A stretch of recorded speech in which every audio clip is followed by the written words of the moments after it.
लड़की में नहीं हो देख ली तो बीच में हो गई।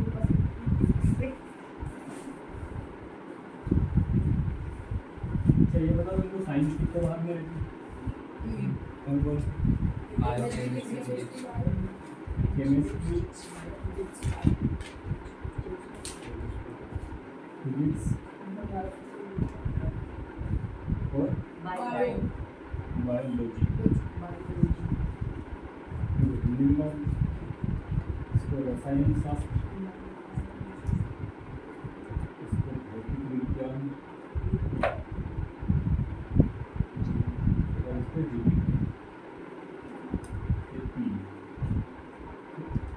जब आगे जाके पढ़ोगे तो तीनों सब्जेक्ट अलग अलग होंगे। अब कितने व्यक्ति को बताएंगे कि 10th की बुक में वो कौन कौन से चैप्टर कौन कौन से क्वेश्चन आए बताएगा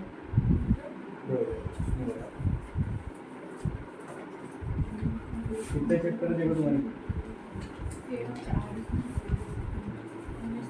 देखो मैं जैसे बता दूंगा लिखते हैं देखो केमिकल रिएक्शन एंड इक्वेशन जो first chapter second chapter third chapter fourth chapter starting के 4 चैप्टर फर्स्ट टू फोर्थ ये सब कहीं आ जाएंगे केमिस्ट्री तो वहाँ ऐसे करके लिख लो जैसे 1 से 4 और यहाँ बीच में बना दो केमिस्ट्री बुक में समझ गए बात को। अब आगे जब चलोगे देखो अब जो चैप्टर नंबर 5 6 7 8 हम लोग कहाँ से 5 to 8 5 to 8 जो है वो सब टाइम है आपके बायोलॉजी जीव विज्ञान। इसके बाद देखो 9 10 11 और 12 मतलब 9 to 12 ये टाइम है फिजिक्स के और एक लास्ट जो बताया वो इन्वायरमेंट उसका नाम ही इन्वायरमेंट पर्यावरण चैप्टर नंबर 30 समझ गए क्या था याद रख लो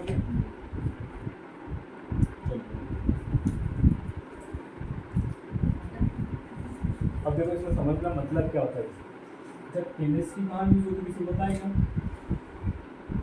मान लो अपन बोलते कि ये जो टॉपिक है ये केमिस्ट्री के तो कैसे पता करोगे कि ये केमिस्ट्री के ठीक है तो एक वर्ड है इसमें रिएक्शंस क्या होता है हिंदी में इसको बोलते हैं अभिक्रिया क्या होती है मतलब साइंस की ऐसी ब्रांच जहाँ पे क्या हो रिएक्शन इसको क्या बोलते हैं केमिस्ट्री और अच्छा बताओ कहाँ कहाँ रिएक्शन हो सकती है फॉर एग्जाम्पल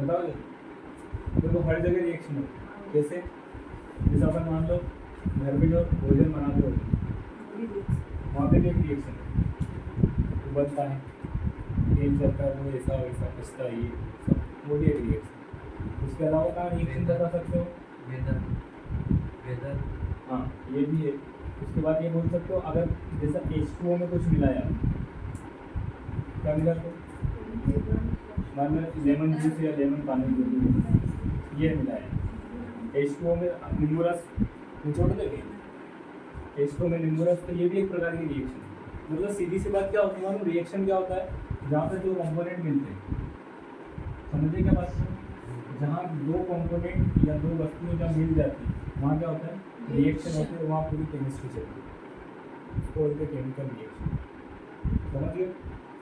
अब फिजिक्स में क्या बात होती है वर्ड सुना फिजिकल अपन बोलते हैं फिजिकल मतलब क्या होता मतलब फिजिकल का ये मतलब होता है उसका आकार कैसा है शेप लेंथ वॉल्यूम एरिया इसको क्या बोलते हैं फिजिक्स मतलब कोई चीज़ बाहर से कैसे दिखती है अपन बोलते हैं ना वो बाहर से ऐसा दिख रहा है कोई हट्टा कट्टा है कोई दुबला है वो सब फिजिक्स है। व्यक्ति जो बाहर से पूरी तरह से दिखे जैसे कि लेंथ हो गई किसी चीज़ की लंबाई एरिया हो गया ये सब टाइम आते हैं फिजिक्स में समझ के बाद एनर्जी हो गई एक चेंज से दूसरे चेंज और देखो बायोलॉजी तो स्पष्ट लिखा है जहाँ पे भी जीव की बात होगी जीव ये तो जीव बायो में जीव मतलब सीधी सी बात यहाँ पे जीव जीवाणु क्या बोलते हैं उसको, बैक्टीरिया जिसके लिए आपको पढ़ाई कर रही है, या सीधी सी बात बोलो अपना जो ह्यूमन शरीर बॉडी है वो पूरी का ही होती है, पूरी जो बॉडी है वो पूरी बायोलॉजी। इसमें बायो क्या क्या होता है, जैसे अपन खाना खाते हैं, खाना अंदर जाता है, ये पूरी प्रोसेस भी आएगी। कौन सा सिस्टम बोलते हैं, डाइजेस्टिव सिस्टम, वो भी पूरा बायोलॉजी होता है। सांस लेते हैं अपन, वो भी इसमें रेस्पिरेशन, समझ गए। तो ये सब पूरी प्रोसेस कहीं आती है। तो अपन देखो स्टार्ट कहाँ से कर रहे हैं, चैप्टर नंबर 1 केमिस्ट्री वाले से करें इसको। देखो अब चैप्टर का नाम ही क्या है, देखो थोड़ा ध्यान से।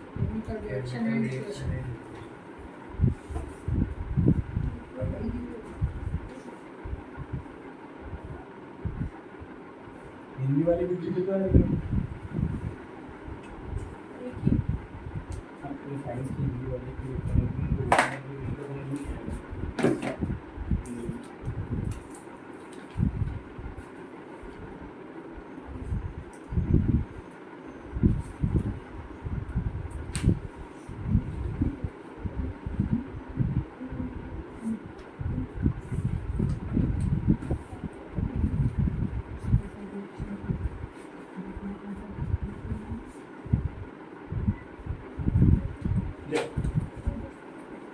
क्या नाम है, केमिकल रिएक्शन। देखो इक्वेशन बोले या रिएक्शन बोले एक ही बात है, इसमें कोई दिक्कत वाली बात नहीं। हिंदी में क्या है, रासायनिक अभिक्रिया व समीकरण। अभी अपन ने बोल दिया कि रासायनिक केमिकल रिएक्शन कहाँ होती है, जहाँ पर दो कंपोनेंट मिलते हैं। अपन ने मान लिया कोई दो कंपोनेंट ए ही बी मिल के क्या बना, सी और ठीक है। अब ठीक है, ये अपन ने बोला ए और बी मिल के सी और डी बनाया, ठीक है। ये याद रखना, ये एरो बताता है डायरेक्शन, ये रिएक्शन किस मोड पे हो रही, किस ओर हो रही, किस डायरेक्शन में, मतलब यहाँ से ये बना है, समझ रहे। डायरेक्शन का मतलब ये एरो ये बताता है, मतलब सीधी सी बात, रिएक्शन के अगर डायरेक्शन बताएं तो ये एरो बताता है, ये सिंबल बताता है, समझ गए बात को। जैसे अपन बोलते हैं ना H2O से पानी से बर्फ बना है ना, क्या तो ऐसे ये डायरेक्शन बताएगा कि पानी से बर्फ, तो ये हमेशा डायरेक्शन बताएगा कि रिएक्शन किस डायरेक्शन में चल रही है, समझ गए। मतलब यहाँ पे जो प्रोडक्ट पार्टिसिपेट करता है रिएक्शन, इन दोनों ने करा पार्टिसिपेट, ये इन दोनों ने करा। इससे अच्छा एग्जांपल इधर लेकर अपन ने क्या करा था, पानी में मिलाया क्या, ठीक है, समझने के लिए। तो क्या बना, नींबू पानी, यही बोलोगे, ये बनाया था। अब समझो, मतलब रिएक्शन कौन कर रहा है, यही कर रहा हूँ, रिएक्शन में भाग ले रहा है, पार्टिसिपेट कौन कर रहा है, पानी और नींबू। तो जो रिएक्शन में पार्टिसिपेट करता है, क्या बोला है, जो रिएक्शन में पार्टिसिपेट करता है उसको क्या बोलते हैं, रिएक्टेंट। नाम याद था क्या, जो रिएक्शन में पार्टिसिपेट करता है उसको क्या बोलोगे, रिएक्टेंट। हिंदी में इसको बोलते हैं अभिकारक, क्या बोलते हैं, समझ गया क्या बात को। जो रिएक्शन में भाग लेता है या जो रिएक्शन में पार्टिसिपेट करता है उसको क्या बोलेंगे, समझ गए, कोई समस्या तो नहीं। और जो बनता है, यही बना क्या, जो फॉर्म्ड होता है, इधर देखो क्या बना, नींबू पानी। जो फॉर्म्ड होता है उसको क्या बोलते हैं, प्रोडक्ट। हिंदी में देखो उसको क्रिया फल भी बोला जाता है या उत्पाद भी बोलते हैं, एक ही बात। इसको ऐसे अभिकारक और क्रियाकारक भी दोनों बोल सकते हैं हिंदी में, क्रियाकारक बोले या अभिकारक, एक ही बात, समझ गए। अच्छा, जैसा अपन बोल रहे हैं कि रिएक्शन हुई है, रिएक्टेड, दो रिएक्टेड मिलकर एक प्रोडक्ट बनाया है, बहुत सारे प्रोडक्ट बना सकते हैं, ऐसा कोई जरूरी नहीं है, ठीक है।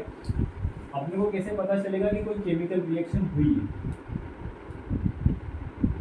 बताओ, ठीक है। एक तो बोल दिया कि कलर में चेंज हो सकता है, कलर चेंज, दूसरा बोल रहा है टेम्परेचर में चेंज हो सकता है, और तीसरा बताओ, जैसे अपन मान लो कभी कभी अगर पानी में कुछ कलर मिला, जैसे कलर मिला तो कलर चेंज हो गया, ये बोल दिया। ठीक है, एक और चीज़ बोल सकते हैं अपन ने, पानी जैसे गर्म पानी में ठंडा पानी मिला तो टेम्परेचर बदल गया, हमारी रिएक्शन। दो चीज़ और बता, स्टेट में चेंज हो जाएगा। स्टेट मतलब कितनी स्टेट होती है, लिक्विड और सॉलिड और एक और होती है, याद है एक और उससे पहले एक तो प्लाज्मा हो गया, एक और होती है, याद है किसी बुक में लिखे बोल्डस्टाइन, ये 5, अभी फिलहाल कंडीशन में 5 होती है। हिंदी वाले कैसे याद करेंगे, ग्राउंड, ठोस, गैस, प्लाज्मा और एक बोल्स आइंस्टाइन, कितनी है 5। पर मेनली बात किसकी करते हैं अपन, इनकी। ठीक है, तो देखो स्टेट भी बदल सकती है। मान लो पानी को गर्म करा, किसको गर्म करा, पानी अभी लिक्विड है, जिससे गर्म करा तो उसमें वेपर मतलब भाप निकल रही है, ठीक है, मतलब वो कहाँ से लिक्विड से कहाँ पहुँच गया, गैस, तो ये भी पहुँच। और चेंज स्टेट हिंदी में लिखूँ क्या, तो रंग परिवर्तन, ताप में परिवर्तन और अवस्था में परिवर्तन। और इसके अलावा हो सकता है क्या, हो सकता है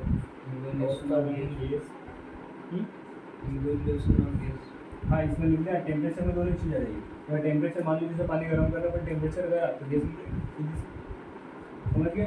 ये ऑब्जेक्ट, ये क्वेश्चन पूछ सकता है कंडीशंस कि केमिकल इक्वेशन के लिए कंडीशन क्या होती है, अपन कैसे पता करेंगे, तो ये याद रखें।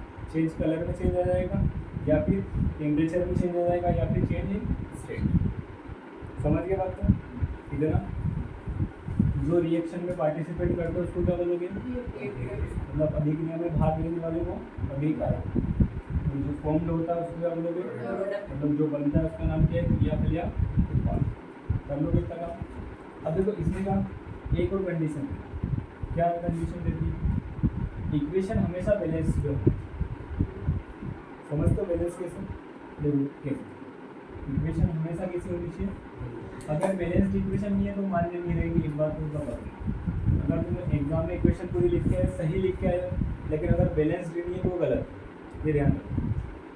क्योंकि जितनी चीज़ आप यहाँ देते हो इतनी चीज़ ही बनना चाहिए, सीधी सी बात। बैलेंस्ड इक्वेशन का ये मतलब है, समझ गया। तो बैलेंस्ड इक्वेशन का मतलब हिंदी में क्या होता है, संतुलित। एक एग्जाम्पल लेगा इसका बैलेंस्ड के लिए, चलिए जैसे यहाँ बना Mg, यहाँ बना O2, तो यहाँ बना MgO, ठीक है। ये मैग्नीशियम की रिएक्शन अपन ऑक्सीजन से करवाई तो मैग्नीशियम ऑक्साइड बनेगा, ठीक है। अब देखो बैलेंस का मतलब क्या, यहाँ Mg कितने हैं, 1 लिखा हुआ, 1 यहाँ पर भी 1 ही, कोई समस्या नहीं। पर पिक्चर यहाँ पर ऑक्सीजन कितने हैं और यहाँ कितने हैं। ऐसी अगर रिएक्शन लिख के आओ तो कभी नंबर, इसको बोलते हैं अनबैलेंस्ड इक्वेशन। इसमें एक वर्ड वो यूज करते हैं अनबैलेंस्ड के अलावा, क्या, स्केलेटन, इसको क्या बोलते हैं, स्केलेटन इक्वेशन। ये याद रखना, क्वेश्चन पूछ सकता है। कैसी रिएक्शन है, स्केलेटन, हिंदी में इसको बोलते हैं ढांचा समीकरण, जो बैलेंस नहीं रहती।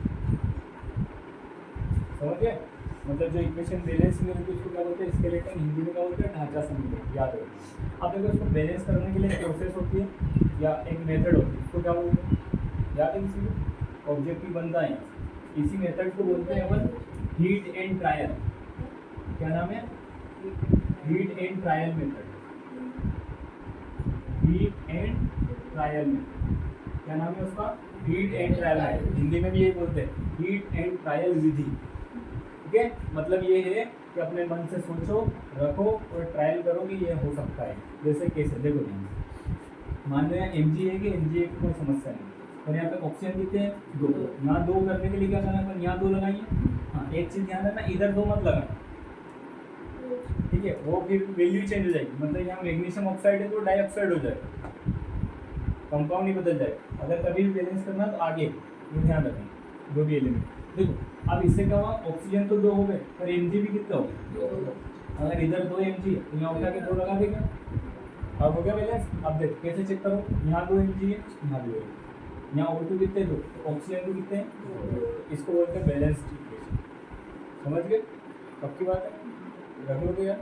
और हमेशा याद रखना, एक ऑब्जेक्टिव क्वेश्चन आता है पेपर में, कैसे एक इक्वेशन लिख के दे देगा वो और बोलेगा इसको बैलेंस करना है, fill in the blanks type कुछ नहीं। बैलेंस का बस फीड एंड ट्रायल मेथड, मतलब अपने आप से सोचना है और लगाना है, कैसे भी कर सकते हो, ऐसा कोई दिक्कत नहीं। समझ गए बात को? कर लोगे?